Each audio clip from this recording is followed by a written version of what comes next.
Hello, everybody. Welcome back to my channel, and thank you for joining me for another true crime deep dive. Today, we're picking back up with the case of a 19-year-old Pravin Verghese. So if you have not seen part 1 yet, go ahead and do that first, or none of this will make sense. I've linked it in the description box. Before we dive right in, let's have a word from the sponsor of today's video, Magellan TV. Are you ready for your Magellan TV recommendation? Because it's a good one. It's called Donald McIntyre Unsolved. So investigative journalist Donald McIntyre, he examines some of the most notorious and intriguing unsolved cases in the UK and Ireland, such as the murder of Natalie Perlman and the disappearance of Daniel Entwistle. Unsolved cases, mysteries, those are my bag. I love them. I know a lot of people don't, so I try to mix in some solved cases with the unsolved cases that I cover. They are my absolute favorite, so I really enjoyed this. There's 9 episodes, just about 40 minutes each. I went through them all in 2 days. The Daniel Entwistle one was probably my favorite. It was very interesting. They were all great. And for those of you who don't know, Magellan TV is not only my first real sponsor that I ever had on this channel. So they've been with me for a long time, and I love them. But they're also a new kind of documentary streaming service that's created with you and me, the viewers, in mind. With over 3,000 documentary films and series available right now, with more being added every single week, no matter what you're interested in, Magellan TV will have more than enough to keep everyone entertained and educated. Magellan TV is also available anytime, anywhere. You can watch on your television, your laptop, your desktop, your cell phone, your tablets. You can pick up on your tablet where you left off on your smart TV.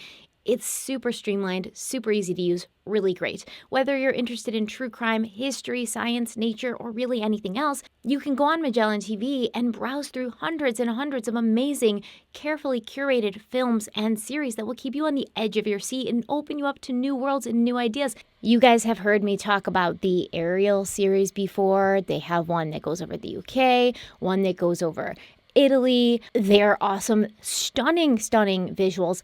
I love them. And they also have many of these documentary series, especially the ones that are so stunning and beautiful, available in 4K with no extra charge. There's one called Faster Than Light, The Dream of Interstellar Flight in 4K.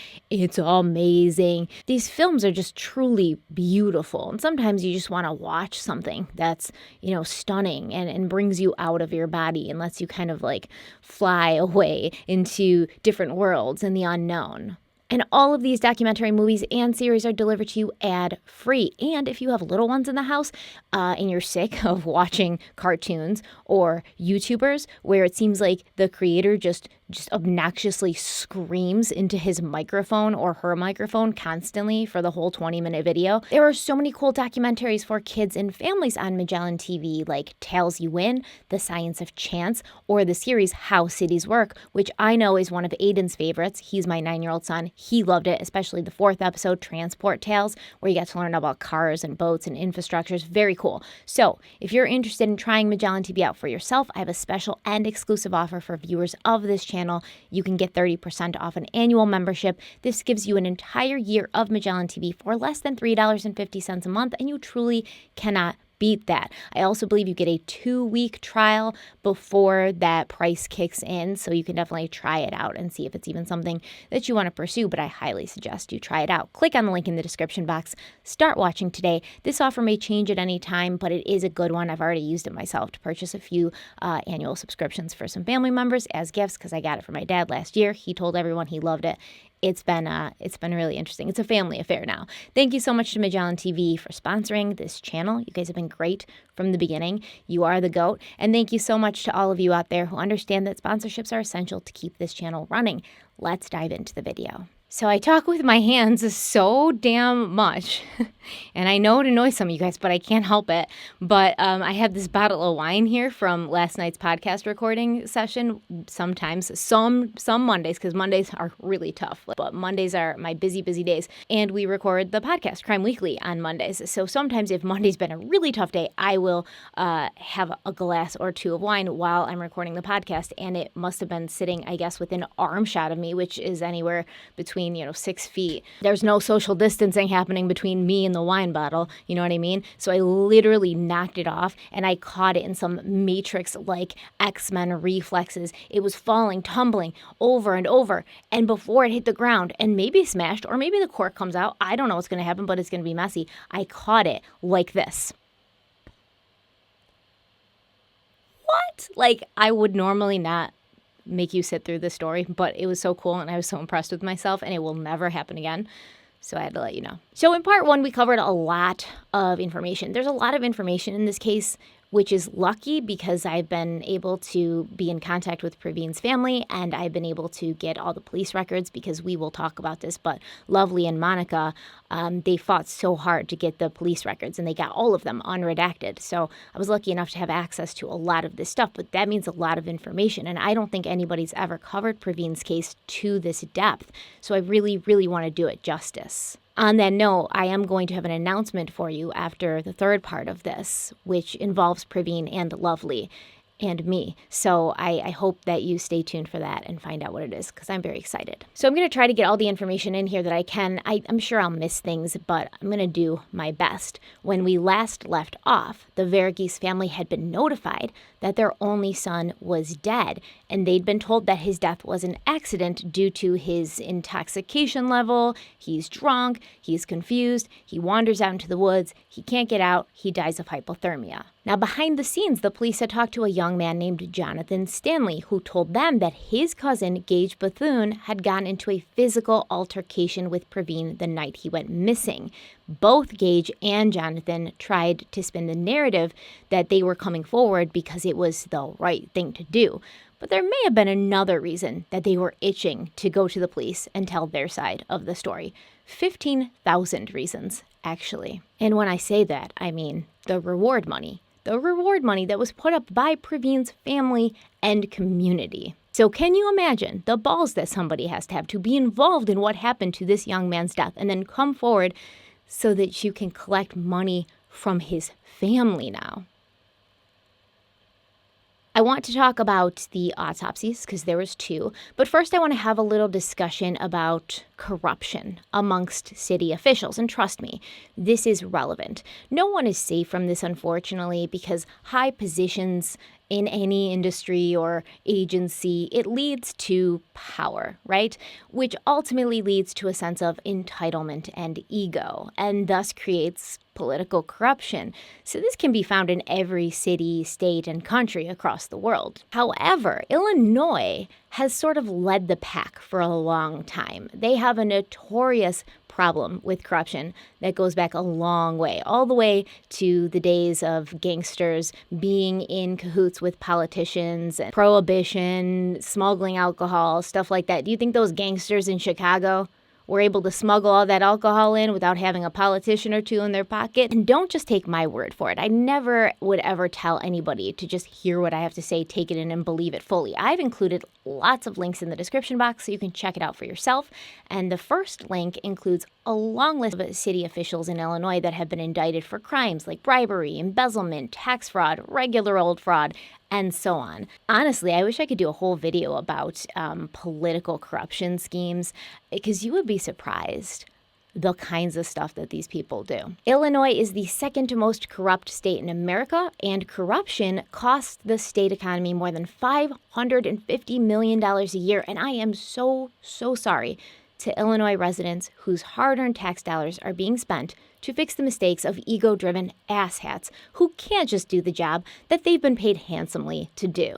Now, you might think this is just a Chicago problem. Chicago's notorious for corruption, and I'm not going to deny that Chicago has and has had for decades the biggest problem with political corruption in the country. I think that they're actually the #1 city in the country for corruption, but it goes much further past Chicago. 4 different Illinois governors have gone to prison since 1973, and in 2017, the state actually created a corruption tip line.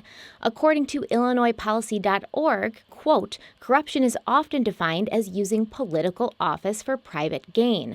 While bribes and other criminal tactics garner the most attention, they barely scratch the surface of corruption in Illinois, end quote. And I'm not going to lie, this is just my opinion. I think that there's several people involved in Pravin's case who are probably involved with some sort of corruption. And I'm not going to name them because I'm not going to make accusations that I could be sued for, but we're going to talk about the case. We're going to talk about the people and the characters involved, and then you guys be the judge of who may be a part of this corruption in Illinois. And for our purposes, when it comes to Pravin's case, we're going to look at corruption from the viewpoint of a boys' club. And this is not to suggest that only men are involved, because that's absolutely not true.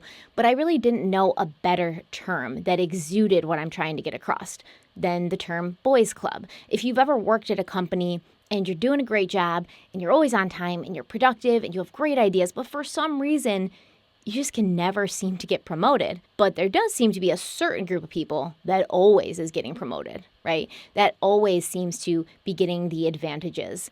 And this is the same group that's also going golfing with the owners of the company every weekend. You've been blocked by the boys' club.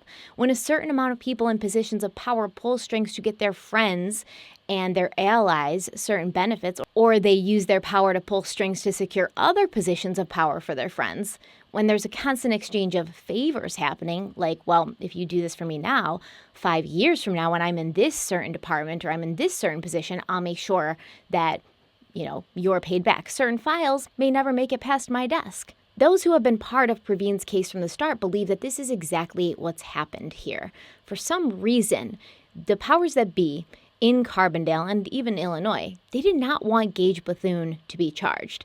So they made sure that he wouldn't be. And it wasn't until an outsider, a public official that I believe has not been touched by corruption, who genuinely cares about people, who genuinely cared about Pravin and wanted to see justice done. And the person I'm talking about is Special Prosecutor David Robinson. So not until David Robinson gets this case in his hands do things start to change and the balance started to shift in Pravin's favor.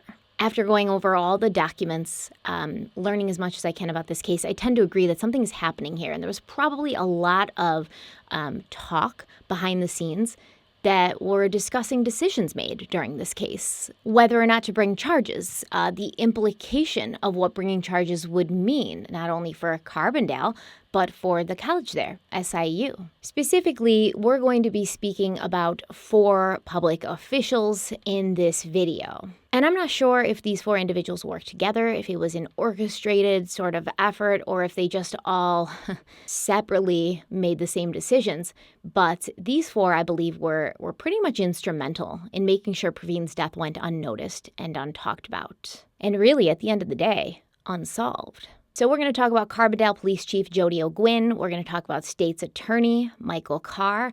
We're going to talk about the former State's Attorney Michael Wepsick. And we're also going to talk about the Illinois Attorney General Lisa Madigan. Now, keep in mind, 3 of these individuals who held these positions in 2014 when Pravin died, they no longer have these positions. And Michael Wepsick, he actually defended Gage Bethune during his trial. And so if you remember, Michael Wepsick was the state's attorney before Michael Carr. And after he retired from the state's attorney office, he opened up a private practice. I believe he's a partner in his firm. I'm not quite sure, but the firm has his name in it. So he was the state's attorney for 30 years in this area of Carbondale, and now he's defending Gage Bethune, and it just feels like there's a little bit of a conflict of interest there, right? Because any judge that Wepsick's going to go up against, he's going to know this judge. He's going to have worked closely with this judge for a long time. I mean, pretty much every public official in Carbondale, Michael Wepsick knew and had worked with because he was the state's attorney for 30 years. It just feels like that shouldn't have been allowed. But whenever I bring up these 4 people in the video, pay attention to their actions and their words. And you tell me if you think this is how someone behaves when justice and truth are their main goals. And when you're talking about state's attorneys and police chiefs, you would think that justice and truth should be their main goals. Like, you have one job, right? Get justice, find truth. That's it. That should be your main goal when you're at work. Whatever you do outside of work, when you go home and you're with your wives and your husbands and your families, that's on you. I don't care. But when you're at work, justice and truth. Let's talk about Pravin's first autopsy, the official autopsy that was performed by James M. Jacoby on February 19th, 2015 at 11:15 a.m. The first thing I would like to point out is that Pravin's name isn't even spelled correctly on this autopsy report. Like right at the top where it says his name, it's not spelled correctly. His name is written as Pravil, Pravel, Verghese. So that's very disrespectful. You can't even get his name right when he's on the table in front of you. Additionally, in this report, Jacoby refers to Pravin as female more than once. I believe it was 3 times that I noticed, but it might be more. Now, Lovely, Pravin's mother, she believes that Jacoby uses the same form for all of his autopsies and sort of just changes the name and some details because she said she's read many of his autopsies that Jacoby's done, and they're all very similar, even down to like the portion, I don't know if you're familiar with autopsies, but usually it goes over like every internal organ, lungs, how much do they weigh, like is there any abnormalities in their liver, how much does it weigh, any abnormalities, etc., etc. And she said that a lot of those areas in his other autopsies were just almost identical. So she doesn't obviously know for sure, but this is just her suspicion after reading many of Jacoby's autopsies. And it would make sense that this was happening, and that's why Pravin was listed as female multiple times in this report. But that's certainly no excuse, right? As I said in the first video, Derek and I are covering Kendrick Johnson's case on Crime Weekly, the podcast, and I made a statement that I think it's wrong for people to be treated with less respect in death than they had in life. You should be given the same amount of respect when you're dead, lying on a table or at a funeral home, as you're given when you were alive. Maybe more so because you can't speak for yourself. There's nobody there to advocate for you. So this report states that Jacoby found evidence of environmental hypothermia due to the fact that Pravin was shirtless and his shoes were off. Now, the fact that he doesn't have a shirt on and his shoes are off, this is referred to as paradoxal undressing. And we talked about this in the Kanika Jenkins video. But as a quick recap, when someone's in the late stages of hypothermia, they often remove clothing. This is due to the effect of a cold-induced paralysis of the nerves that are in the vessel walls. This leads to vasodilation, and it gives the person a feeling of warmth. So although the person's literally freezing to death, they feel that they are burning up, and they start undressing. The report also claims there was an absence of significant trauma and 2 superficial abrasions on Pravin's left hand. There were also multiple abrasions on his upper extremities and anterior torso, which Jacoby has helpfully told us that in his opinion, these injuries are consistent with being found in a wooded area. In the next paragraph, Jacoby once again states that only minor superficial abrasions are present on the body. The body was delivered to Jacoby in a gray bag containing vegetation debris. This is stuff that's just found with Pravin at the scene. The clothing that was with Pravin consisted of wet jeans, boxer shorts, and a left sock. But what about that dent on Pravin's head? I'm going to pop the picture up again, just in case anybody forgot. So heads up if it disturbed you in the first video, I'm popping the picture up again. Look away. All right, here it is, the dent on his head. According to Jacoby, this was post-mortem discoloration. He called it a 3 centimeter by 1 centimeter rectangular-shaped area with a horizontal orientation located on the right supraorbital ridge, as well as a 1.5 centimeter by 1 centimeter round area of similar discoloration present on the right lateral aspect of the forehead, 2 centimeters above the supraorbital lesions.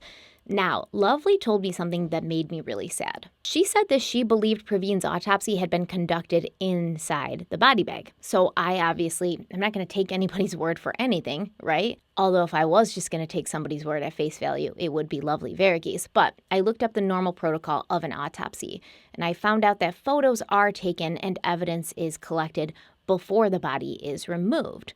But before any cuts are made or any organs are removed, the body should be moved onto a sterile table. And it doesn't look like that happened in this case, since in autopsy photos, it does look like Pravin was still in the bag when he was opened and his organs were removed. Now, we don't know this for sure, but based on photographic evidence, it's possible. Now, at this point, the autopsy's done, but toxicology takes a little bit longer, so the toxicology report had not come back yet. Later, Lovely received a call from Dr. Thomas Kupferer, who was the Jackson County coroner, and he told her that the results of the autopsy had proved that this was an accident, that Pravin was probably drunk, and after he ran into the woods, running away from Gage, he couldn't figure out how to get back to the road.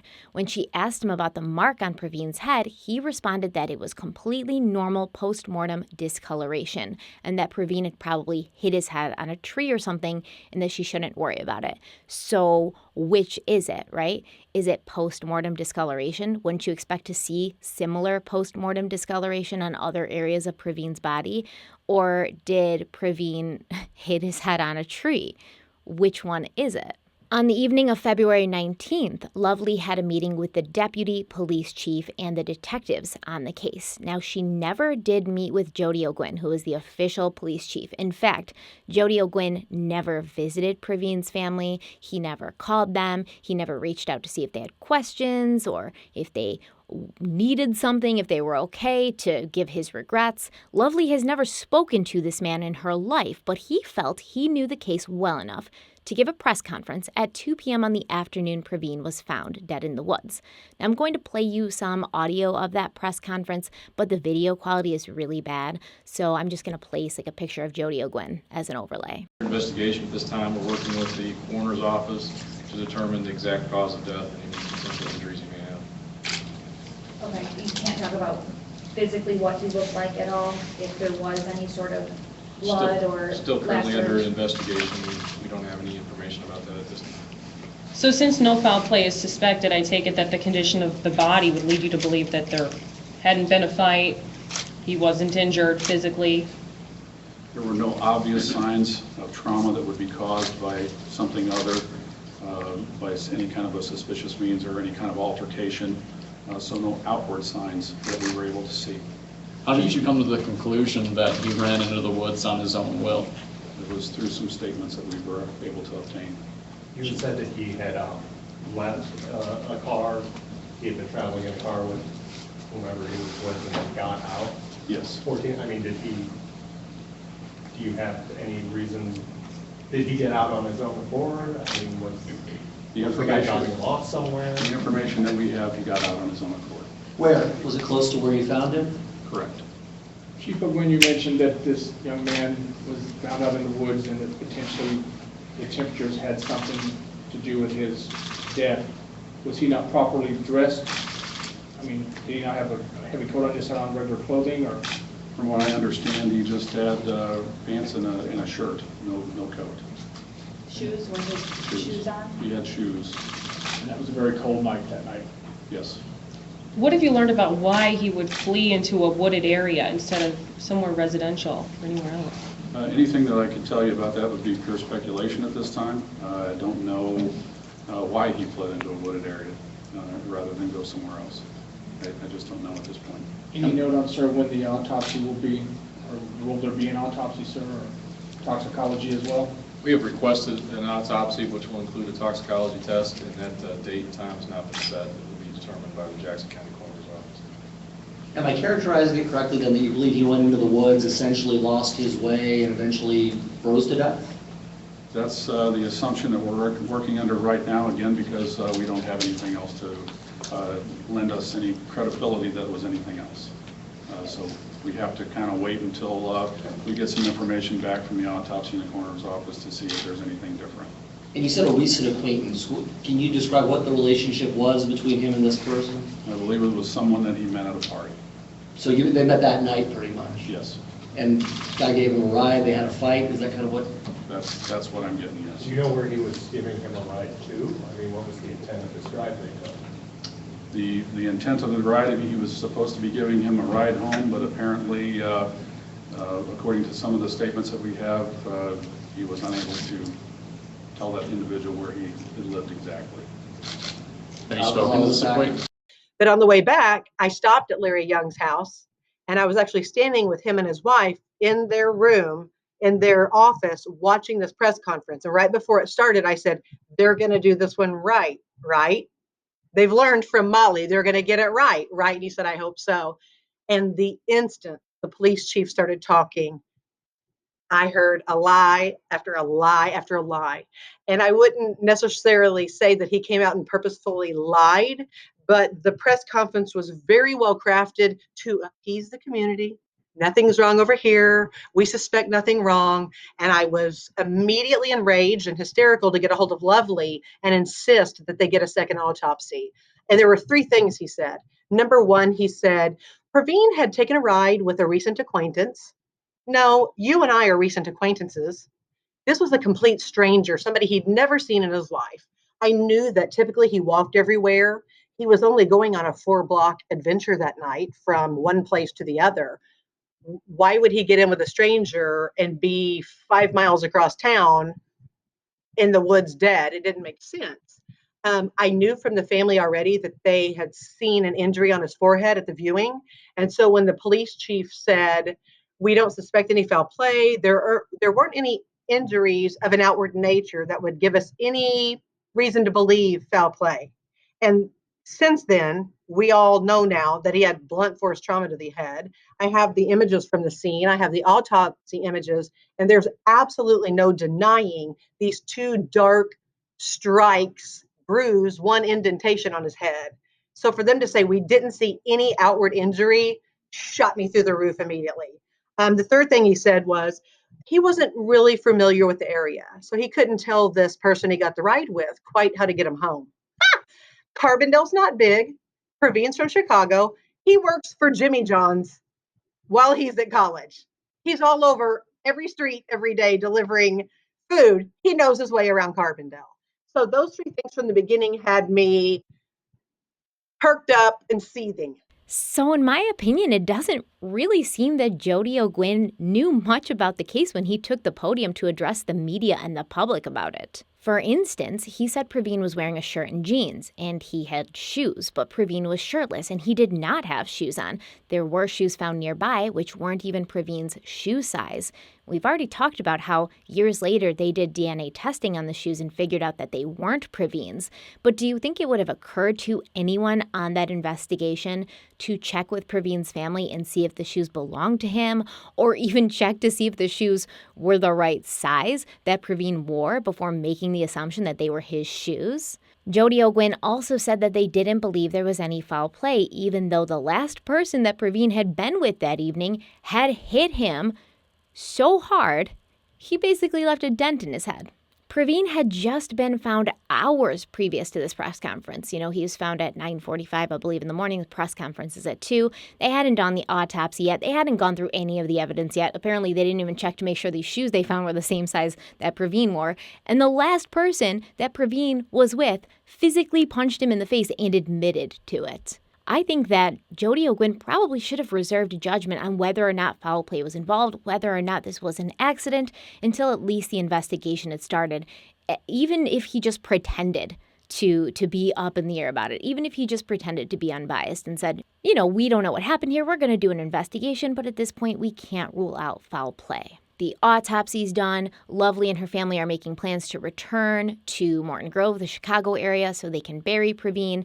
And she goes in for a meeting with the police on February 19th in the evening. And during this meeting, the cops told her that Pravin and his recent acquaintance had gotten into a fight while they were looking for drugs. And this is the first time Lovely really hears that there was a fight, that there was a physical altercation. And Lovely's like, wow, that's crazy. You know, this is information to me that I didn't know before. My son, before he died, was in a fight, a physical fight. So she wanted to know, obviously, if they had this recent acquaintance in custody, since he was the last person to see her son alive. And it makes sense that you might at least take this person in, like get a DNA sample, check their alibi, etc. And she was told, no, they don't have this person in custody since he was not a suspect. He had told them everything he could. He'd been completely cooperative. The question or the topic of the $15,000 reward was brought up as well. The police wanted to know how Lovely was going to pay the tipster, Jonathan Stanley, how she was going to pay this reward to Jonathan Stanley, who had come forward and led them to Gage and the state trooper, Chris Martin, which inevitably led them to where Pravin's body was. Now, don't get me wrong. They did not tell her that the person who called in the tip was Gage Bethune's cousin. So they're like, when you figure out how to get this reward to the person who called in the tip, let us know. And a couple days after Lovely got home, she got another call from the Carbondale police asking her about the reward again. And the police said, the guy who called in the tip, he's just been constantly calling us, asking about like the status of the reward. Like he's been tireless. Now keep in mind, she's having this conversation with the police on February 19th. This is the day after Lovely has found out her son is dead. The person who gave them the tip was the cousin of the person who'd punched Pravin in the face, but the police still felt it was appropriate to ask about the reward money because I guarantee you, allegedly, in my opinion, Jonathan Stanley had been blowing up their phone since the minute he walked out of that police station, wondering when he was going to get his payday. And in the end, I believe, in my opinion, that was the real reason both he and Gage talked to the police. They figured they could get their story somewhat straight, which didn't really end up happening if we're being honest. They could tell the police where to find Pravin since they knew where he was, and then they would get a large sum of money. While Lovely was at the police station on February 19th, someone else was there as well, Gage Bethune. He'd been brought in for his second police interview, and as Lovely was listening to the police theory, which basically painted her son as a violent, drug-addicted hooligan, Gage was in the other room backpedaling. Now, I don't have the video for this one, so we're just going to have to work with the transcript. Okay, so Gage is just with one police officer at this time, Detective Brooke Hamill, because Detective Weisenberger, who was in the room during his first interview, he was in the meeting with Pravin's family. So in the interview transcript, Detective Hamill says Detective Weisenberger is in a meeting. He may be here, hopefully, within a couple of minutes. I know we were expecting the meeting to last this long, but ... Detective Weisenberger was in a meeting with Pravin's family, a family that had just lost their son and their brother. And Detective Hamill's over here like, I guess, we were expecting the meeting to last this long, but ... Those 3 dots, they say a lot to me. It says, like, we were expecting it to go this long, but this is kind of crazy.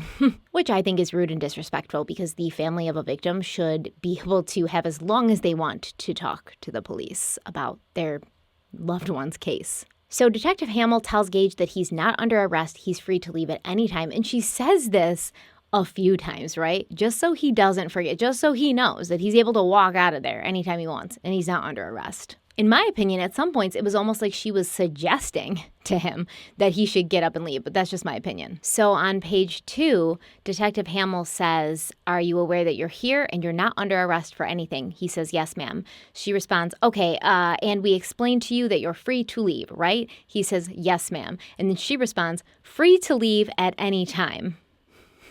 Okay, we get it. I think Gage gets it. I mean, he may not be the sharpest tool in the shed, but I think he gets that he can leave at any time. Then she goes on to say, okay, the reason we called you in, we actually talked to Dad. You know that to see if we could get a further statement from you because we feel that you weren't completely honest with us. So right here we have an admission that the police have talked to Gage's father. And Gage's father will become somewhat relevant. We're going to get into that in the next part. Detective Hamill goes on to say, and you know that you're here, and I trust that you're here to now give a truthful statement and a completely truthful statement. And Gage says, right. And she goes, and we appreciate that very much, okay? I mean, man, do you want to ask him anything else? Do you want to see if he wants a Perrier with lime? Maybe if he wants to, light up a cigar in the room? Maybe the light's too harsh. Should we turn down the lights a little bit for him? Like, how much more comfortable can we make him? So Detective Hamill goes on to say, so if you would just go ahead, tell us what happened and do not leave anything out. Obviously, you know that we know pretty much everything. I'm not sure if this is a tactic that the police are like, we know. It's like when your parents tell you that they know you did something bad, but they want to hear you say it. They don't know you did something bad, right? They just want you to admit to it because you think that your parents have superhuman powers and they can, see right into your brain when you're a kid. And it's almost like she's trying this tactic with him, like, we know, pretty much everything. And I don't really think they knew pretty much anything at all. And, it's funny because in the prior statement she made to him, she said, we brought you in again because we don't feel like you were completely truthful during your interview a few days ago. Not completely truthful? No shit. She should have said, we know you weren't being completely truthful. Like, you lied about things that objectively can be proved to be false. So here's Gage's following statement, along with my commentary. He says, quote, so about 8 or 9, me, my cousin Jonathan Stanley, my friend Dylan Cheney, my friend Preston Vilkins decided to go to Carbondale just to drink, just to have fun, to party. And I was okay with that. I was the driver, end quote. Gage was not the driver because one of his friends had gotten out of the truck refusing to keep driving with him even before they'd left Frankfurt. And Jonathan had gotten into the driver's seat and Jonathan was the one who drove. So Gage wasn't the driver. Because there were 4 or 5 guys in that vehicle that went to the party with Gage. One exited the vehicle before they ever got out of their hometown. And he said, I am a hypochondriac and you cannot drive. You are messed up. Let me out. He only made it a few blocks and said, I'm calling my dad. And he told that at court. So, I mean, they didn't even let Gage drive to Carbondale that night. Tipster drove because Gage, according to the people in the vehicle with him, said, we're not comfortable riding with you, bro. Gage then says he went to the owner of the house, the party house on College Street, and he asked if there was going to be any Coke there. He said he told the owner that he had $25, but he really didn't have $25. He just wanted to see if there was any Coke there. So now we have a completely different view of Gage Bethune because in his first interview, he said that he thought Pravin was on the phone talking to someone about Coke. And this made him realize that he was in the car with someone he shouldn't be in the car with, right? But now he's asking the owner of the party house for Coke. The owner of the house said, yes, he had Coke. And Gage says, quote, I said I wasn't feeling good the night before and I wasn't really in the partying mood. So I was kind of, might try and get a little bit. I was too broke. I only had $10 to my name. So I'm hanging out and after a little while, drinking, a little bit, hanging out, talking to a couple buddies. Finally, I'm ready to leave. Come around midnight, I'm ready to get out of there. I tried to wake my cousin up. He wasn't ready. I asked the guys downstairs, they wasn't ready to leave. So I said, okay, I'm leaving. And I went outside and got in my truck. Tried to leave, there's a car in my way. I tried to go around the car, but there's a fence post there and I hit the fence post with my truck. So I went back inside and at the time, I still haven't seen, that kid, end quote. So Gage is at the party. He's not in the partying mood. So he thinks, a little bump is going to get him there. A little Coke is going to get him in the partying mood. And he'll be happier to be there if he has this Coke that he apparently is so offended at the thought of even somebody being in his car who wants to buy Coke. So according to Gage, he tries to pull his car out of the driveway, but he's being blocked in by other partygoers. So he tries to go around. He ends up hitting like a pole with his truck and he goes back inside to tell the homeowner that he was blocked in. So the owner of the car that was behind Gage went out to move the car and then Gage went back outside and that's when he encountered Pravin. Now his story stays pretty much the same from here on out with some exceptions. So in this version, Gage said that he told Pravin he was going to be heading out of town since Pravin wasn't answering him when Gage was asking where Pravin wanted to go. And when he told Pravin that they were heading out of Carbondale, driving out of Carbondale, Pravin did not respond at all. Now, in his previous interview, he said that Pravin had become agitated and violent when he saw that they were leaving town. So Gage didn't say we're leaving town. He just started driving home to El Dorado. Pravin noticed that they were leaving, and that's when he got violent and aggressive. So in his own words in the second interview, Gage says, quote, and I had asked him, asked him to get out, didn't acknowledge me. So I pulled up. I said, when we got to the stoplight, I said, I'm going to go ahead and head to town, and if you can hop out here. He didn't acknowledge me, so I drove off on my own will. It was, if he needed to go with me, he needed to go with me. And then finally, as we're driving along, which I noticed it was about the time at that bridge, now on the way here, I seen about where it was that I pulled over. And I just he started smacking me and saying, hey, where, cussing at me, getting a little bit aggressive. Where are you going? Turn around. Where are you going? And I just, told him, I told you to get out. You didn't want to get out. I'm not turning around for you. I don't have the gas. He got really aggressive, told me he had a knife. Never seen the knife. Nothing, nothing like that. But he did say as a scare tactic or whatever, but he did say he had a knife. Okay, so once again, the story's changed a little bit, right? Because in the first interview, Gage said he heard Pravin mention something about a knife to someone he was on the phone with. Now he's claiming Pravin told him he had a knife in order to threaten him. Gage said at this point, Pravin jabbed him in the face, his eye to be specific, and that's when Gage pulled over. He walked around to the passenger side, opened up the door, and Pravin jumped out swinging aggressively. Gage goes on to say that they rolled down the hill. They weren't fighting that long at all. He wouldn't even call it a fight. It was a scuffle. scuffle, and then the cop showed up, the state trooper, Chris Martin, and Gage ran towards the cop. Pravin ran away. That was the last time he saw him. The next day, he told the story to a couple of friends before he knew that Pravin was missing. And he said, quote, "I wanted to sound like I wasn't scared, like I was Mr. Tough Guy, you know? I don't want my friends to think I'm weak," end quote. So he basically told his friends that he beat the crap out of Pravin. But now he's saying that's not true. He didn't actually beat the crap out of Pravin, even though that's what he told his friends. He just wanted his friends to think he was cool and not weak. When in fact, I think that's exactly what happened. I think that's exactly what happened, Gage. Just my opinion. Gage also admits to Detective Hamill that he told the state trooper that the guy on the street, the random black guy, tried to rob him. And then he said, quote, "Now, did the kid try to rob me? No, but I was so scared. I was drinking. I didn't know what was going on, and I was ready to go home. I just had to say, I couldn't get a DWI. I had to say, I didn't tell him that we'd had a scuffle. Nothing like that. I said the guy tried to rob me and fled into the woods. And he said, this happens a lot. It's been happening a lot around here," end quote.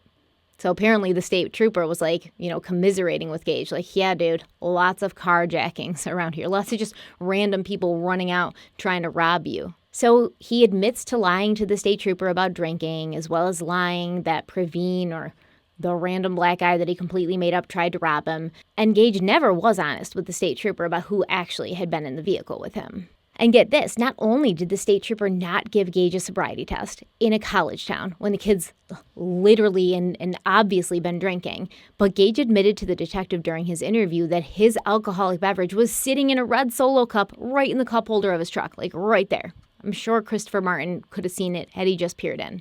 Maybe he did see it. Now, according to Gage, to make his story believable to his cousin, he told Jonathan that Pravin had been scared of him. He also told Jonathan that Pravin had been so scared, he had jumped out of the car and tried to run, but Gage chased him down and hit him, knocking him out. But according to Gage, this isn't true. None of that happened. He was just trying to sound like a tough guy to his friends. Like I said, I believe this is exactly what happened because it makes a hell of a lot more sense than Pravin flying into a rage, talking about cocaine, not telling Gage where to drop him off. I mean, he was just going to Sticks after all. It wasn't far from the house on College Street. It was just a couple of blocks. Why would he not tell Gage where he was going? And it makes more sense that Gage wasn't the one who was scared for his life. Pravin was. That's why when Gage pulled over, Pravin maybe ran, and Gage chased him. Detective Hamill, she asks Gage about the coke, and he says he never saw anyone do it in front of him that night. He never did it that night. He only asked about the coke because he wanted to know if it was going to be there. He said, quote, "I knew if it was going to be there, then maybe I would have a chance of handing a $10 bill to somebody," end quote.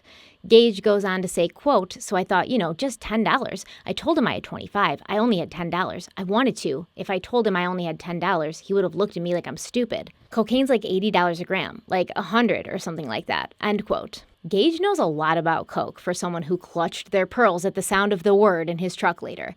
Gage also seems to really be a fan of the drug if he's going to spend his last $10 on whatever amount of coke he can get. Gage says to the detective that he has done the drug before, but he's not a drug addict. He was just tired, not in the party mood, and he wanted a little something to bring him up.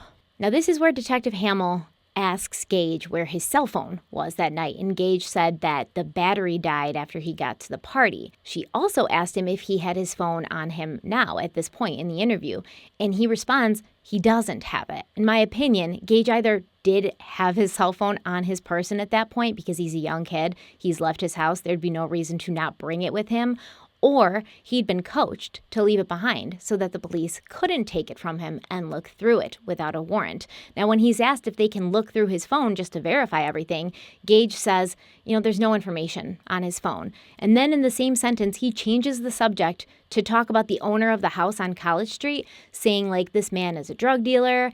And he talks about that for a little while before directing the detective back to the night in question. And she follows him there.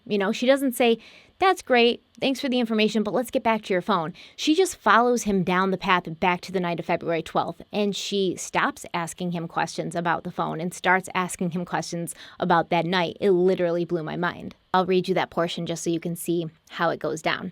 So she says, Detective Hamill says, "Let me ask you this. The phone, I know you have a cell phone." He says, "Yes, ma'am." And she says, "Where was your cell phone? Because," and he interrupts and says, "dead." And she goes, "Okay, it was dead prior to going to the party?" He said, "I think it died when I was at the party."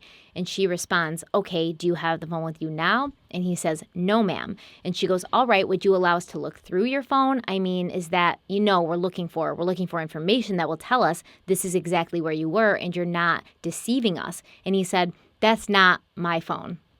And then he goes on to say, there's no information on I'll let you guys look, but there's no information on my phone. And then he says the name of the man who owns the house, whose name I'm not going to put in here because he's not involved. We'll call him John Smith. So he literally says there's no information on my phone and then launches right into John Smith. I do not say that name around anybody. And Detective Hamill, she's intrigued, right? She's like, why? Why do you not say the name John Smith around anybody? And Gage responds, I mean, you guys are the cops. I might as well tell you, So as far as I'm concerned, he's a drug dealer. And Detective Hamill, she's intrigued again. She's like, he is. And Gage responds, as far as I'm concerned. And Detective Hamill says, okay. And then Gage says, I've heard a lot about him. And Detective Hamill's like, okay, and who gives you this information? And Gage responds, you could ask just about any kid my age from West Frankfort probably, and they'd probably say yes. I've heard John Smith is a drug dealer. And yes, through drugs. Marijuana is where, I actually have had my cousins, my big cousins, which I think he's under an investigation maybe. He's been arrested for heroin or something. And Detective Hamill says, uh-huh. And Gage says, that's how I met him. And then Detective Hamill says, okay. And then Gage continues and he says, and I've been out with John Smith. He used to live by the lake house on Benton, and I've been out there a couple of times to party, so I know John Smith well enough to know where I could go to that party. But I wasn't comfortable because I didn't know anybody else. And Detective Hamill says, uh-huh. And then Gage says, so I was ready to leave that party. And Detective Hamill responds, but you only knew him. And Gage says, him, Sarah, Preston, John, and Dylan. So what Gage has done is actually kind of brilliant. She asks about his phone. She says they want to use the phone to verify if what he's saying is true. And he at first says, that's not my phone. And then he says, there's no information on it. And then, like I said, in the same sentence, he brings up the owner of the house, the party house, John Smith, and starts talking about how he's a drug dealer, which has no bearing on anything. And she goes with it. She's like, how do you know this? Who told you this? And then he's like, yeah, that's why I wanted to leave the party that night. And she's like, okay, tell me more about that night. Like, who were you with? Who did you know? He's literally just completely brought her away from the question of the phone. And the worst part is, she let him do it. Okay, so Detective Hamill asked Gage if Pravin wanted anything from him but a ride, and Gage said no, he didn't ask for money or drugs, just a ride. He was only going a couple of blocks, which actually does support the fact that Pravin was heading to Styx when he encountered Gage Bethune. Gage said that once in the car, Pravin was not cooperative and he was on his phone most of the time, which we know is a lie because Pravin did not use his phone during the drive with Gage. Detective Hamill asked if Gage lied about hearing Pravin talk about coke, because she knows that Pravin wasn't on the phone, and Gage says no. Then Gage goes on to say that Pravin offered him coke in exchange for the ride, even though in his first interview he said that Pravin didn't offer him anything for the ride. He didn't even talk to him. He didn't offer gas money. He wouldn't answer questions about where he was going. And even though Gage had been actively pursuing coke just a few hours prior, now he claimed he didn't want the coke. He said it was too late. He's heading home. He's not in party mood anymore. So why would he want the coke now? And this is absolute crap, right? Because if Gage Bethune, in my opinion, had been offered coke, he would have taken it and just saved it for another day. So he wouldn't be scrambling around trying to see what kind of coke he could buy for $10. He would not have flat out refused it, right? That's insane that he thinks anybody would believe that when he had just been trying to spend his last $10 on as much coke as he could get for it. Detective Hamill also asks Gage if he kidnapped Pravin, and he responds that he did not. He's asked if he hit him in the head with a rock. He responds that he did not. In my opinion, I believe the reason she's asking him if he used a rock to hit Pravin in the head is because of that dent on Pravin's head. The dent that the coroner and Michael Carr called absence of significant trauma. There was something else found at the scene that we didn't talk about. Down the hill that Gage claims he and Pravin rolled down in their scuffle. Before the area where Pravin was found dead, there was a barbed wire fence, a fence that would have been almost impossible to see in the dark of night. On this fence, they found a strip of red fabric, a piece of fabric that had come from Pravin's red shirt, from the area located at the small of his back. It was found on the lower portion of the fence, about calf high, almost as if Pravin had crawled under the fence, because there was a space under the fence you could crawl under, or he'd been dragged under the fence. There was also a call made from Pravin's phone a little after midnight, just a few minutes before State Trooper Christopher Martin had pulled up behind Gage's truck on the road. The call had been to a friend of Pravin's from Chicago. Her name was Anita. She was up late studying that night when her phone rang and she answered it. She said that Pravin did not speak to her directly, but she said she heard noises, some movement, the sound of a car door slamming, and Pravin's voice. She thought he might have been arguing with someone else, another man, because she could hear him saying, "I'm trying to help you," and then she also heard him say a little bit louder, "Don't hang up." That was all she could make out. So she stayed on the phone for, I believe, a little over a minute before hanging up, thinking that it was just a pocket dial. We aren't sure why Pravin called Anita. It may have been that she was just at the top of his contact list because her name started with an A. Maybe he was trying to reach someone, but a lot of this doesn't add up. It doesn't make sense. Why was his shirt found on the fence? How was he able to make a phone call just minutes before the state trooper arrived? But Gage said that they were rolling down a hill, and when they got to the bottom, that's when he saw the police, and he just ran back up the hill. When would that phone call have happened? While Pravin's rolling downhill, punching at Gage? Not to mention, Pravin's phone was on that night. The battery didn't die until the next morning.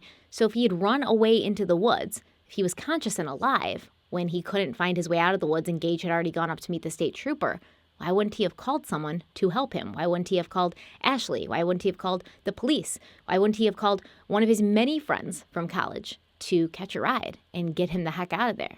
Well, I believe that when Gage Bethune left those woods and went to meet State Trooper Martin, Pravin was not conscious. I think Pravin made that call to Ashley, and he was getting beat up, and he was knocked unconscious. I believe Gage hit him in the face hard enough to knock him out, and while he was out, the cold began to set in. I think Gage attacked him, planning to rob him for money to buy coke. That's why he was seen outside the party that night with Jonathan, wriggling car door handles, trying to find a car that was open so they could see if there was any money in there. It's my speculation that Gage tried to rob Pravin while they were in the car. Pravin got out, started running away. Gage chased him. Maybe they did roll down the hill a little bit, but then Gage knocked him out, dragged him deeper into the woods so that he wouldn't be seen as easily. At that point, he stole his wallet, stole some of his money, and tucked the wallet into Pravin's boxer shorts, because that's where the wallet was found, like sort of loosely tucked into Pravin's boxer shorts. And if you think about it, there's no way that Pravin or anybody else could have been running through the woods with his wallet in his underwear. And these aren't like tighty-whities, they're boxers. You know, they're loose, breezy, easy breezy. And that wallet wouldn't have stayed there, right? It would have fallen out. So it only makes sense that his wallet was put there after he was already knocked unconscious. That's just my opinion, though.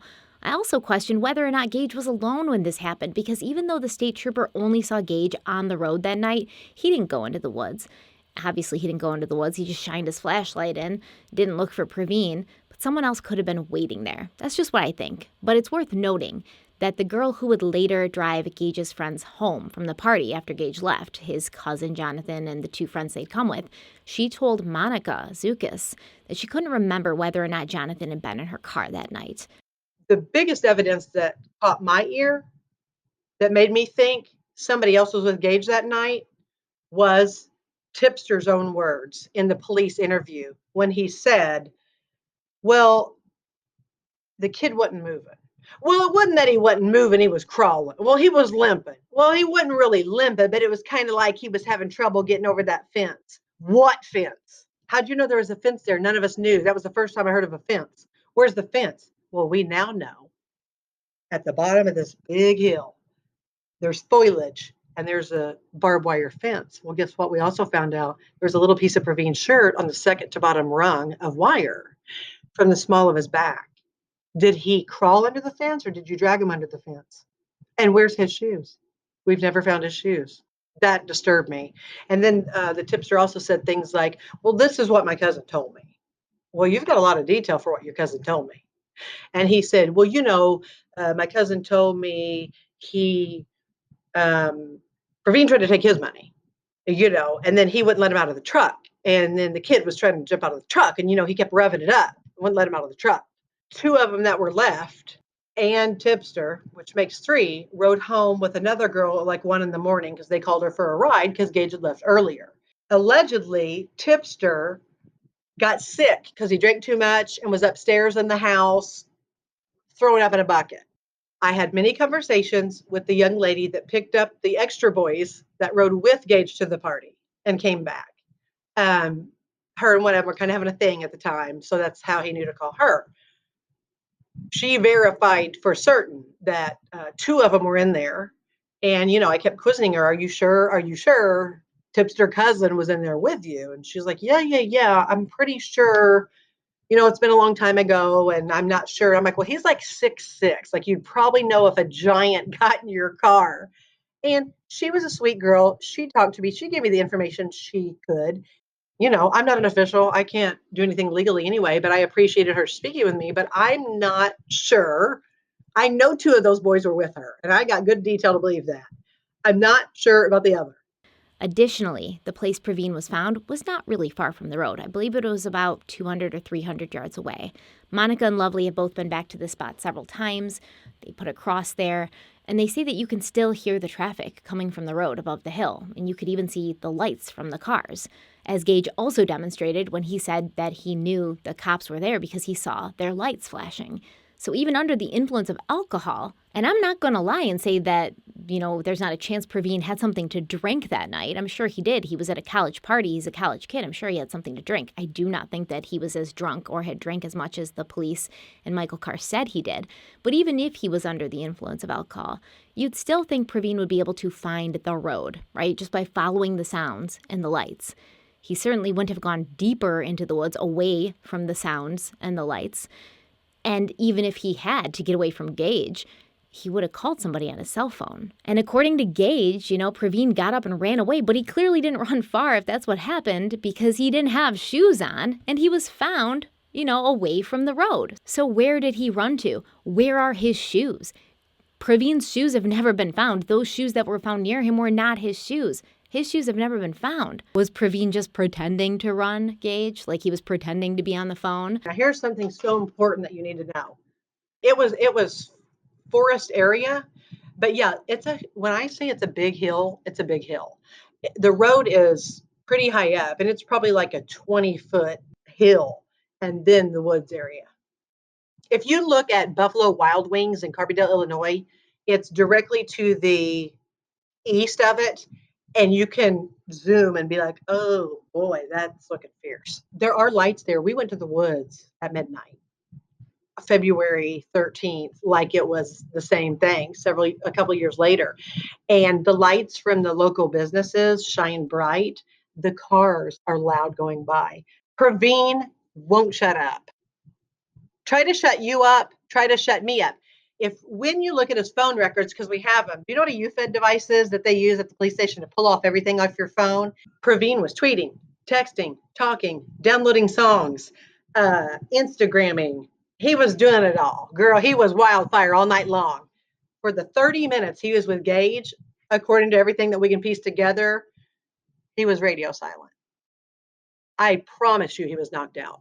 And then I think he came to and was freaking and opened his phone, and the first person was probably Anita, hit it. Anita, don't hang up. And she heard a door slam, scuffling, running, and she thought he was playing. She's like, quit fucking on me. I'm studying. And it was funny at trial because they're like, what were you doing? And she was like, studying for my master's. Because it's in Jonathan's interview, he said, well, he said that he chased him and he hit him and he knocked him out. Huh? Gage says in his second interview, I told my cousin a story because I wanted to be tough. Now, is it true? No, but here's the story. I told my cousin the kid was scared of me and that I chased him and I hit him and I knocked him out. But is that true? No. Well, that's exactly what happened. In my opinion, you just told us everything we needed to know. Thank you. Because listen, we know from his talks that there was no drugs and alcohol. We know that he had some intake of alcohol earlier in the evening. However, if he was sober enough to make the call, if he was sober enough to formulate words, you don't get more drunk in 2 minutes. If you get a fucking head injury, that's whenever you're incapacitated. The probability of him being drunk and not being able to find his way out of the woods is ridiculous. The fact that he sustained a major blow to the head or 3 strikes to the head at least would make much more sense. And then when you put that with Gage saying, I hit him, I knocked him out, I take it back. I gave him one good hit to the head. He was dead weight. All of that stuff, when you put together, paints a pretty clear mosaic.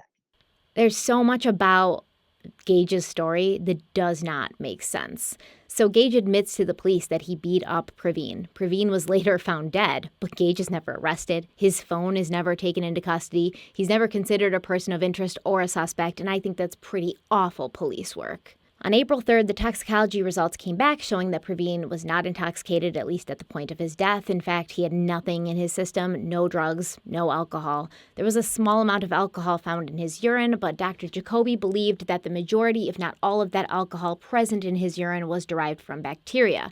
Dr. Jacoby also said that if Pravin had consumed any alcoholic beverages, he was alive long enough to metabolize all of the ethanol in his blood. If Pravin had lost consciousness after maybe being knocked out with somebody's fist, his body would have continued to metabolize the alcohol until he died from hypothermia. The day after this, on April 4th, Lovely spoke to the Southern Illinoisian, and she said that she and her family were not looking for revenge, only justice. The toxicology results had been vindicating for her, and she stated, quote, "We always knew it would be negative, but we were told by the police that he was intoxicated, and we were troubled. There were so many stories that flew around, and that was not the Pravin that we knew," end quote. But Carbondale Police Chief Jody O'Gwynn did not like this narrative, and he spoke out, claiming that the family statements about Pravin's body being clear of drugs and alcohol was, quote, "not completely accurate," end quote. First of all, these were not the Verghese family statements. They were simply repeating the results of the toxicology test. And let me also say, there is no evidence the police would have that Pravin did drugs or ever did do drugs, right? They may have evidence that he had a couple things to drink. They may have eyewitnesses saying that he had a couple things to drink. If he had been doing drugs that night, it would have shown up in his autopsy. The police have nothing, no good evidence to prove or even suggest that Pravin had done drugs, besides Gage's events that happened in the car where Pravin was on the phone asking someone for coke, even though the police knew that Pravin was not using his phone at that time. This is all they have to go on, a literally fabricated story that they know to be fabricated. So when Jody O'Gwynn says, the statements from the Verghese family about Pravin not being drunk or on drugs are not completely accurate, why did you have to put drugs in there, right? Maybe the alcohol thing, maybe he did have some alcohol to drink, but his body metabolized it. But you have no proof or evidence that he was ever on drugs. So why would you even throw that in there? This is an assassination of Pravin's character, and it gets worse. Lovely responded to Jody O'Gwynn by saying, quote, "The police need to find out what happened to my son instead of playing around with the toxicology report. I am sick and tired of misleading information. From the start, the police tried to make my son out to be a drug addict and an alcoholic," end quote. On April 10th, 2014, Pravin's case was sent to the state's attorney, Michael Carr. Let's talk a little bit about Michael Carr. He got his bachelor's degree in government from SIU in Carbondale, so he's an SIU alum. He also got his law degree from SIU's law school. I believe he taught at SIU for 6 or 7 years. He was elected to be the Jackson County State's Attorney in 2012, and he was re-elected in 2016. Before being state's attorney, he'd been a prosecutor for over 3 decades, and he has lived in Carbondale most of his life. Carr was in his position as state's attorney when Molly Young died in 2012, and at that time, Dr. Thomas Kupferer, was also the coroner. In 2020, when Michael Carr attempted to run again for state's attorney, Molly Young's father started a campaign to make sure that both Carr and Kupferer would not get reelected. Molly's father, Larry, said, quote, "I will never forget state's attorney Michael Carr telling me on July 1st, 2013, quote, 'If you keep pushing this, I will close the case,' end quote." According to the ISP letter I received on July 15th, 2013, the Jackson County State's attorneys closed this case. After overwhelming public outcry, Carr then held a press conference and denied he told ISP that, end quote. Now, Molly Young died in 2012. From a bullet to the head. It was ruled a suicide, but most people in Carbondale have never believed that. Instead, they believe her ex-boyfriend killed her. This ex-boyfriend worked for the police department. His parents were also well connected to law enforcement. There was also no gunshot residue on Molly's hands, and the list of reasons why this death was suspicious, they go on and on and on, including the fact that she was found at her ex-boyfriend's house. Let me know if you want me to do a video on Molly's case. It's very interesting and definitely mishandled by the police and Michael Carr. But what we're talking about here is how Michael Carr handled Molly Young's case by basically doing nothing. He gave a press conference and he claimed there was insufficient evidence to prosecute, and then he recused himself from the case, and this becomes a little bit of a pattern. There's also a lot to consider with Molly and Pravin's cases. Lovely and Monica believe a big reason why the powers that be in Carbondale do not want to pursue Gage was because they kind of just wanted it all to go away. SIU is the main attraction of Carbondale. It's also the main contributor to Carbondale's economy. Parents might start thinking twice about paying for their kids to attend college in a city where young people are getting murdered left and right. Before Michael Carr, a man named Michael Wepsick had been state's attorney for 30 years. And this is a man who has spent his whole entire life in politics, like graduated from high school, went right into politics, essentially. Both Michael Carr and Michael Wepsick were graduates of SIU, and when Michael Wepsick was ready to retire from his position as state's attorney, he helped his buddy Michael Carr campaign for the position and gave him his stamp of approval, which contributed a great deal to Michael Carr winning in a landslide. Because it's a boys' club, let's talk about another case quickly that has caused controversy for both Wepsick and Carr. In the spring of 2012, a young woman from Carbondale told the police she'd been sexually assaulted by a man. Apparently, this man was a family friend. It started off as a consensual thing, but, then she withdrew her consent and he didn't stop.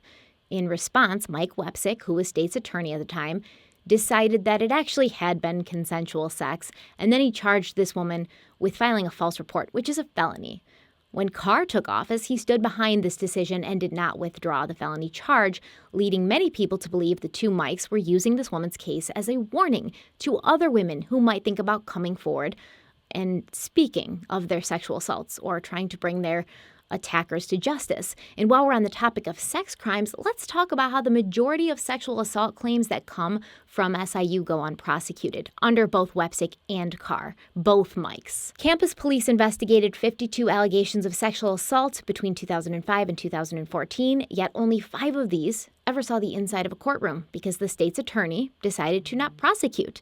There's also 3 gang rapes that happened on campus, and police arrested 9 people in connection with these crimes, but none were ever prosecuted. Overall, only 10% of these cases ever go to court, and Michael Carr's response to this was, quote, "In the scheme of things, saying that only 10% or whatever the percentage is a telling number to me. It's not. To me, what it says is that you've gone out and collected a bunch of numbers. I don't know that you can equate a 10% prosecution rate to meaning whether or not there is effective law enforcement or effective prosecution," end quote. Well, if you can't use numbers, Mike, what can you use? Your word? Should we just go on your word? Michael Wepsick also had something to say about this. He said, quote, "The defense in many of these cases is consent. I don't like the phrase, he said, she said, but it boils down to that. What differentiates the cases that get filed from those that don't is the presence of corroborating evidence," end quote. Okay, fair enough. But what about the cases that do go to court and do have corroborating evidence, like a confession? In 2012, 51-year-old Randall Smith admitted to raping a sleeping woman because he was mad that she'd stolen his cigarettes. I would say that a confession is corroborating evidence. Wouldn't you, Michael Wepsick? Wouldn't you, Michael Carr? Well, this man got his charges reduced to felony sexual abuse. He pleaded guilty and he got probation after admitting to raping a sleeping woman because she stole his cigarettes. Okay? And that was during Wepsick's reign as state's attorney. So is it about evidence, or is it about the fact that maybe the justice system in Carbondale, Illinois has a skewed way of viewing crimes, sex crimes, murders, anything that makes the city look bad, right? Maybe it just looks better for the city, especially the college, if there are less of these that go on record. Maybe all of the above. I don't know. Just my opinion. Don't come for me. Why am I talking about Michael Wepsick? Well, as I said in the beginning of this video, he went back to being a lawyer after leaving the state's attorney office, and he sent his old buddy Michael Carr a letter on August 13th, 2014, letting Carr know that he would be representing Gage Bethune in any potential criminal matters. He says in this letter, quote, "I have followed this case over the past 6 months with more than just a passing interest. I know much has been written and reported about this case in the media. I also know that a good portion of the media coverage is based on rumor, innuendo, and half-truths," end quote. What caused Michael Wepsick to have more than a passing interest in this case?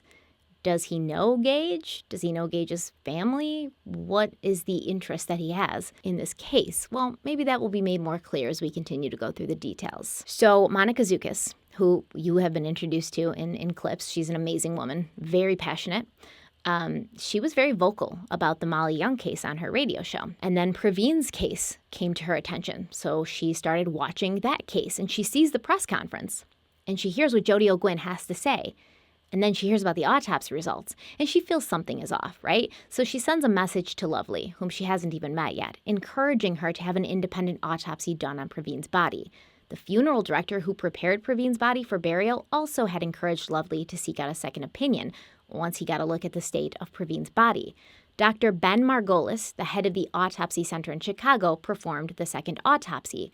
And this one was much more thorough than the original one performed by Dr. Jacoby. Dr. Margolis found that there was at least 3 blunt force injuries to Pravin's face, and each injury suggested different impact biomechanics at the site of the injury, such as direct versus grazing impact. Therefore, he believed that Pravin's facial injuries could not have happened from a one-time single impact event, like falling into a rock or a head-on collision with a tree while running or, getting in a fight with another young man who just got one good connect in. Dr. Margolis went on to break down each of these face injuries. He said that the right forehead abraded contusion was compatible with 2 knuckles impacting on a grazing blow to the head. The width of each abrasion fit for the width of each knuckle, and the spacing of the abrasion fit for the spacing that you would see between knuckles. Additionally, the parallel course of the abrasion fit for the fixed relationship of knuckles in a hand. The central forehead bruise was compatible with a direct punch, although Dr. Margolis felt other mechanisms of blunt force trauma could not be excluded. And I believe what he means by this is, yes, I think that this mark was made by a fist, but it could have been made by something else, but it was definitely blunt force trauma. The central forehead bruise was also made pre-mortem before Pravin died, and Dr. Margolis knew this due to what's called a vital reaction. And this is basically things that happen when living tissue goes through trauma, such as edema, hemorrhage, or breakdown of pigment. Dr. Margolis went on to say, quote, "The bloody nose is compatible with blunt force trauma to the nose. The abrasion at the bridge of the nose may or may not identify the site of trauma to have caused the nasal bleeding, but it is a possibility," end quote. So remember in Gage's first interview, he said he got one good connect in. Otherwise they was like, we were rolling down the hill, so I really couldn't. Like, how can you punch someone when you're rolling down the hill? It makes it very difficult because they're moving, you're moving, he was on top, I was on top. And so he said he didn't know, how many of his other punches landed, which is, once again, bullshit. Excuse my language, but this is ridiculous. When you're punching somebody, take it from me, who got in a lot of fights in high school, when you're punching somebody and it's just like a confusing situation and, you guys are just like one at some point because you're just so close to each other and you're just so like the violent energy in the air, when your fist connects with this person. You remember every single blow. So Gage had said he got one good connect, and he said it was, right in the nose. That's where he hit Pravin, right in the nose. He busted his nose and he saw blood. He doesn't mention the many other hits to Pravin's forehead. And so Dr. Margolis found 3 places where he believed Pravin had been hit in the face. And that sounds to me to be, significantly more than one good connect and more than a scuffle. Dr. Margolis also found defensive wounds on Pravin's body. So there was a right arm injury on Pravin, and this right arm injury was compatible with a defensive wound due to its severity, which was into the muscle. So this was a defensive wound that caused damage to the muscle underneath, and also due to the injury location, which was the forearm. Dr. Margolis said that the size of the right arm injury also fit with a mark that would be produced by a fist, although other mechanisms could not be ruled out. Once again, Pravin also had a punch injury to his leg on his thigh area, which Dr. Margolis felt could have easily been made by somebody in a driver's seat punching Pravin's leg while he was in the passenger seat. The overall size of the bruise fit the size of a hand. The side-by-side orientation of the bruises fits for the size of a hand. The first bruise on his leg would correspond to blunt force from the first 2 knuckles on somebody's hand, let's say Gage's hand. The middle bruise corresponded with the 3rd knuckle, and so on and so forth. So I've come to find, in my opinion, After reading Gage's second interview, after listening to his first interview, I think he's a really good liar. I think he is the type of liar that lying just comes naturally to him, but he also knows that within a lie, you need to weave in the truth, because the more true the lie is, the more believable it is when you're saying it. So when he said something like, we were driving in the car, Pravin saw I was driving out of Carbondale, and he started like poking me with his fist and hitting me. I think that that's actually what Gage did to Pravin. I think, once again, and there's a lot that I don't know, so there's a lot that's still up in the air, but I think that Gage and Pravin were in the car. Gage tried to rob Pravin. Pravin was like, no, I'm not going to let that happen. Like, let me out of this car. And Gage punched him in the leg as sort of a warning, right? What did he call it? Scare tactics? Pravin's over here talking about knives to scare tactic Gage, but I don't think that happened at all. I think, my opinion, Gage punched Pravin in the leg as a scare tactic. Like, look, I'm a badass dude. I punch people.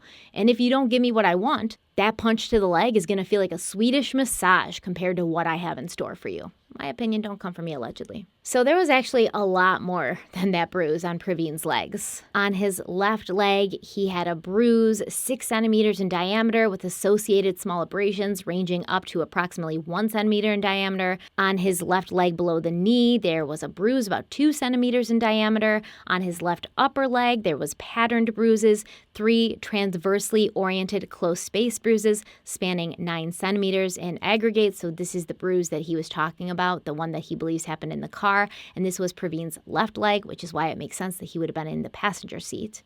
On his right lower leg, there was a bruise 6 by 5 centimeters bearing 2 abrasions. There was also another 3 abrasions on his right lower leg. So Dr. Margolis is saying that compared to the defensive wounds on Pravin's arm and the blow to his center head, a lot of these leg injuries had happened later in the evening. So they happened at different times, and he knows this, and I'm not a doctor, I'm not a scientist, I don't know this terminology, I had to look a lot of stuff up, but he knows this based on how quickly each injury was healing. Because when there's trauma to your body, inflammation occurs, and the inflammation is pretty much blood rushing to that area, and the blood is gonna heal this area. So Margolis said that both Pravin's defensive wound on his right arm and a lot of the leg injuries, they showed muscle damage, but the right arm injury had already entered into an inflammatory reparative response, and the head injury had also entered into that response, so it had also occurred earlier.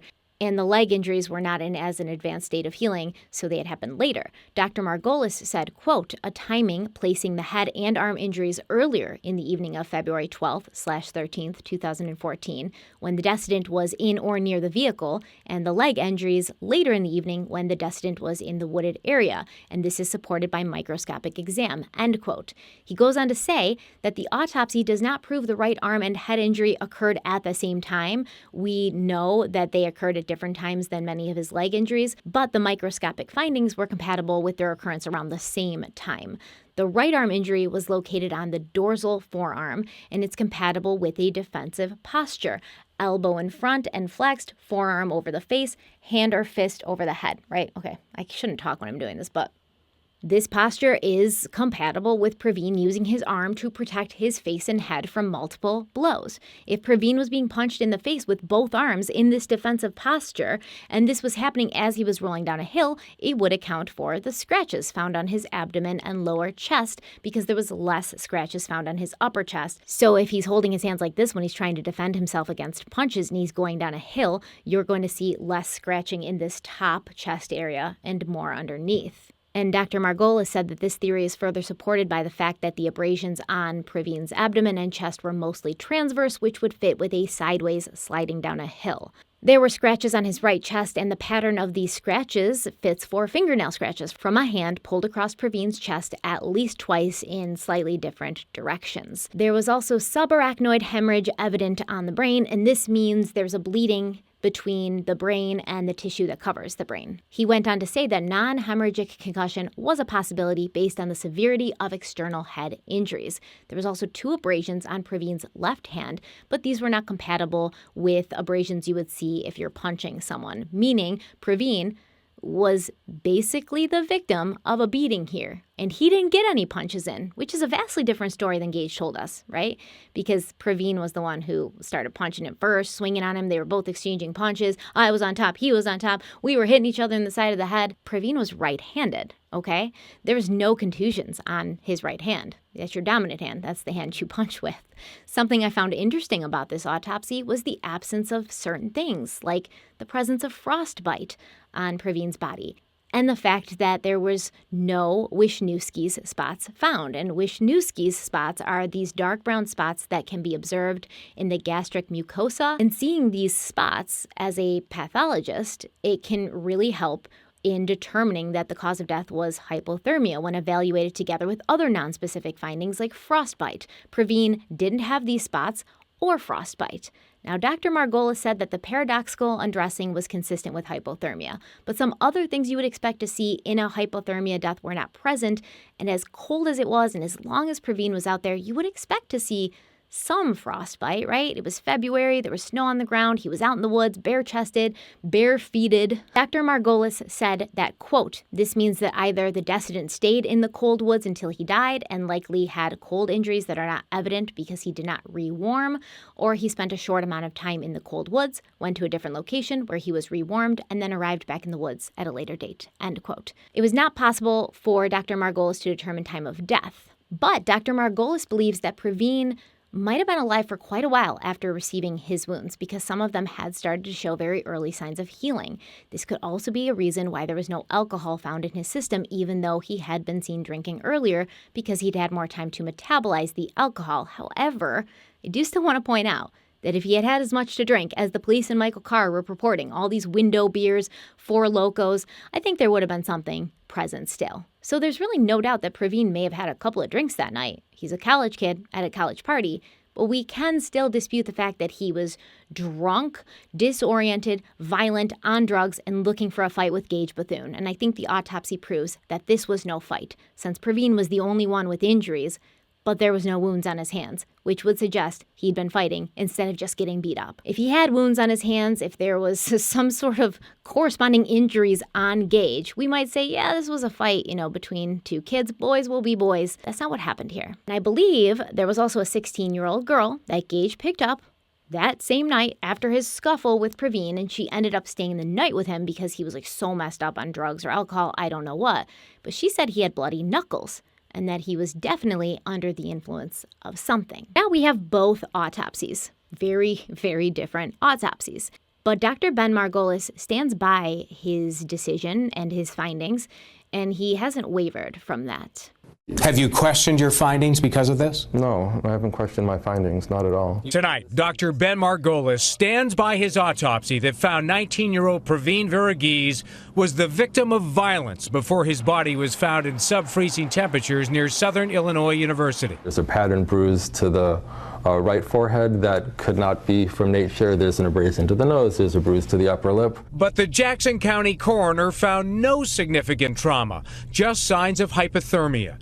And 2 experienced pathologists reviewed his report and agreed Pravin froze to death and was not the victim of blunt force trauma, as determined by the private autopsy Margolis did for the family. It's the definition of blunt force trauma. And it's obvious to you? Yeah. How could it not be obvious to 3 other experienced pathologists? You'd have to ask them. I really don't know. We asked the state's attorney, who said the evidence showed Pravin was intoxicated, got a ride from a stranger, got into a fight on the side of the road, and ran into the woods when police arrived. His investigation found the bruises on Pravin's body were consistent with injuries received after running through the woods.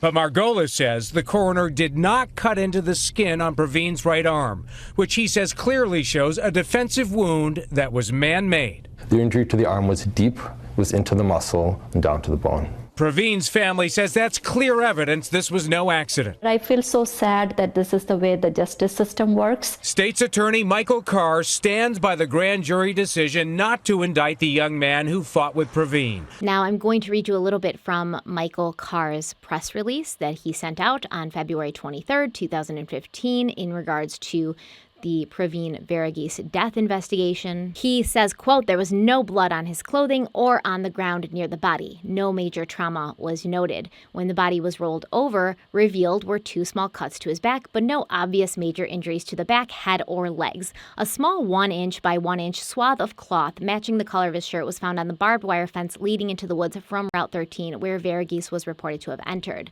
No obvious major injuries to the back, head, or legs." I'm going to show you some pictures here. Let me know if you agree. He goes on to say, according to Dr. Jacoby, there was an absence of significant trauma. There's no corresponding skull damage, brain hemorrhage, or brain injury associated with the bruising to Varughese's head. Oh, it's bruising now? It's not postmortem discoloration, it's bruising? Okay, I just wanted to make sure. The bruising is to the skin tissue. 2 reviewing board-certified forensic pathologists concur with this opinion. Michael Carr goes on to say, quote, "Finding, it doesn't make sense that Bethune would have pulled over on one of the busiest roads in southern Illinois to kill Varughese and then turned on his vehicle's emergency flashers to alert others as to what he was doing. The emergency flashers can be seen blinking on Route 13 from the trooper's dash camera as the trooper is approaching Bethune's truck at 12:34 a.m. Bethune, without the benefit of knowing precisely what the photos or autopsy showed, told detectives before Varughese's body was found that he had hit Varughese in the face in self-defense after Varughese swung at him while Bethune was trying to get him out of his truck. Finding, the bruise to Varughese's face is the same area where Bethune said he hit him. The injury, a bruise, is consistent with having been in a fight." That's not true. Gage said that he hit Pravin in his nose. He busted his nose. That's what he said. He never said he hit him in the forehead, which is where that bruising was. So this is ridiculous because he said it doesn't make sense that Bethune would have pulled over on one of the busiest roads in southern Illinois to kill Varughese and then turned on his vehicle's emergency flashers to alert others to what he was doing. I don't believe that Gage intended to kill Pravin. I still don't believe that Gage intended to kill Pravin. I think he wanted to beat him up and rob him, and unfortunately, Pravin ended up dying as a result of being knocked unconscious, is my opinion. So no, it certainly doesn't make sense that Gage would pull over on the side of a busy road to kill Pravin. But it does make sense that he would pull over after there's some sort of argument going on in the car and Pravin's trying to get out because he's scared. And Pravin would run and Gage would chase him, just like he told his buddies, right? That Pravin was scared of him. He told his buddies and his cousin that Pravin was scared of him, that he stopped the car and Pravin ran and Gage chased him. Pravin was so scared of Gage, he ran from him, right? That's what actually happened. It wasn't that Gage was like, let me go kill somebody today. In my opinion, it was Gage seeing somebody who didn't look like him, who wasn't of his culture or his race, and thinking, you know what, I'm going to rob this person. I'm not from this town. This dude doesn't know me. Barely anybody at that party knew me. I'm going to rob him so I can get coke. And Pravin wasn't having it, and Gage took it by force. So I don't think he was planning to kill him. I mean, I'm not a huge Gage Bethune fan, but I'm not going to sit here thinking he's some calculated murderer. But in my opinion, and in the opinion of a jury later, what Gage did directly led to Pravin's death. And we're going to talk about that more next time. Thank you guys so much for being here. Don't forget to check the links in the description for some sources about corruption in Illinois. Don't forget to check out Magellan TV. Don't forget to follow me on Twitter and Instagram. I've been not on Twitter as much because it's super toxic and just everybody seems really unhappy and looking for a fight. But whenever I do go on Twitter, I usually have something interesting to say, I hope. But you can also follow Crime Weekly, my podcast that I co-host with Derek Levasseur, retired police officer. We put out new episodes every Friday, and as I said, we are now covering the Kendrick Johnson case, so I'm going to link that in the description box. I know a lot of people are interested in that case. You guys can check it out if you want. Part 1 of Kendrick Johnson is already out. Part 2 will be out this Friday. We recorded it last night. Thank you guys so much for being here. Keep Pravin in your thoughts. Keep Pravin's family in your thoughts. Stay kind, stay beautiful, stay safe, and I'll see you very, very soon. Bye. Oh, Internet Explorer is so weird. Internet Explorer is so weird. Why didn't I use Chrome? This is the weirdest thing. First world problems.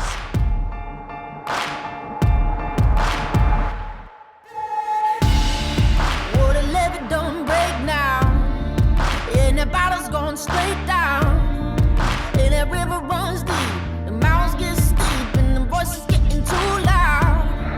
All these feelings I've buried, it's looking like a cemetery. They're coming back from the grave, calling out my name, better say a Hail Mary. Well, you don't know how deep it goes until it's getting you slowly. So you got to let it go. I got blood